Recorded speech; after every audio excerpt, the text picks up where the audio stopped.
Today, the humble chocolate brownie. So easy to make, super easy, the easiest easy recipe you will ever make. That's how easy it is. Squidgy and fudgy in the middle, lovely and crispy on the outside. So easy, let's get baking. So first what we're going to do is we're going to put our melted butter into our bowl and we're going to mix it with the sugars. I will put all my quantities in the box below, but this is 100 grams of butter melted. And to that, I'm going to add, this is caster sugar and light brown soft sugar. So it's 225 grams of sugar in total. It's 100 grams of my brown sugar and 125 grams of the caster sugar. So all I'm doing is I'm just giving it a quick mix together to combine it all. Just like that. And then to that, I'm going to add 2 eggs.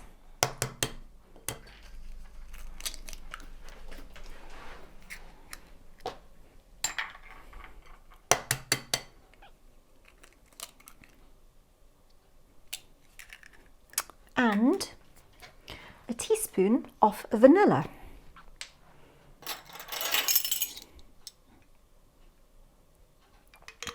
Remember to always use the best quality vanilla you can get because it will really change the flavour of your bakes. And give that another whisk again. Honestly, this is so simple to put together, but everyone loves it.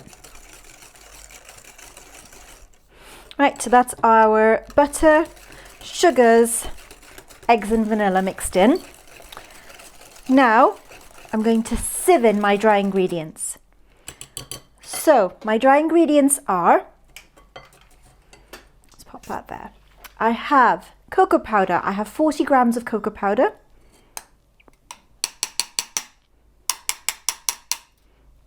And I have 60 grams of self-raising flour.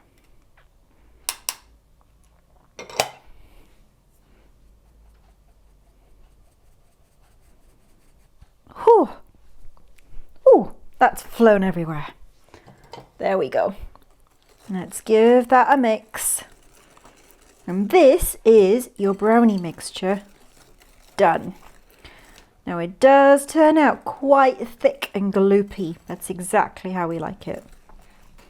Honestly, I could just sit and eat this whole thing without putting it in the oven. It is so good. Beautifully thick. Look at that. All done. And what I'm going to do now, I'm going to get rid of my whisk because I'm going to add my chocolate chips in. You can add chocolate chips or nuts or dried fruit if you want, some raisins or whatever you'd like. I'm going to put a mix of milk and white chocolate chips in. This is about 250 grams worth of chocolate chips. I like quite a lot in my brownies. And stir it through with my spatula. And whilst I have been doing all of this, my oven has been preheating. It's been preheating at 170 degrees. So it's fairly low and it's going to go in the oven for about 30 minutes once we are done. And that is your brownie mix. Now, if you can not eat it all now and put it in the oven, I have here an 8-inch square tin. It's got a loose base, but it doesn't matter if you don't have one. And I've just lined it with parchment paper. I've not greased it at all. It's just been lined with parchment paper. Super easy. So I'll put all my brownie mix in. This is going to be beautiful and chewy, but crisp on the outside with a lovely, love it. A bit for me to lick later. Shh.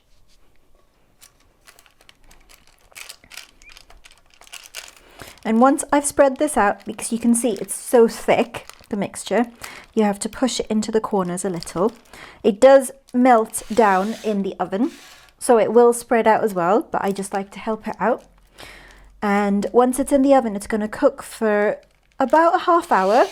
I sometimes cook it a bit less, it depends on the oven, and it depends how you like your brownies. I like my brownies to be chewy in the middle instead of completely cooked through, so I pull them out slightly earlier.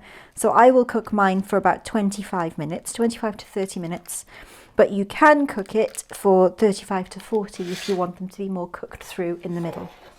And this is now all ready to go in the oven.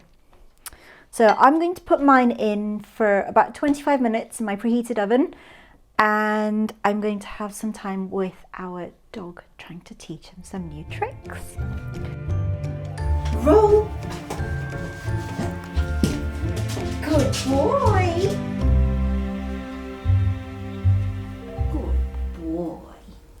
So I've pulled these out of the oven and I have left them to cool in the tin for about, they smell amazing.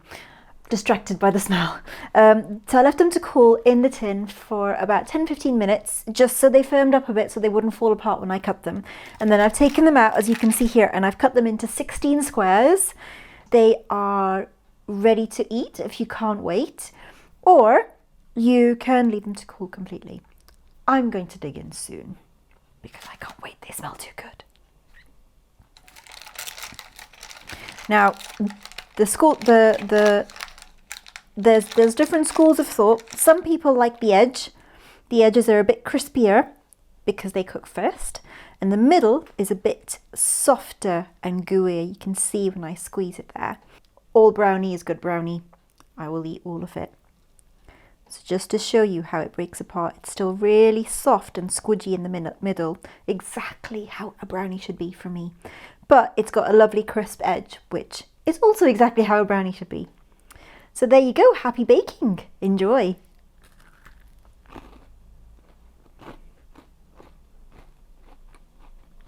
You are going to love these.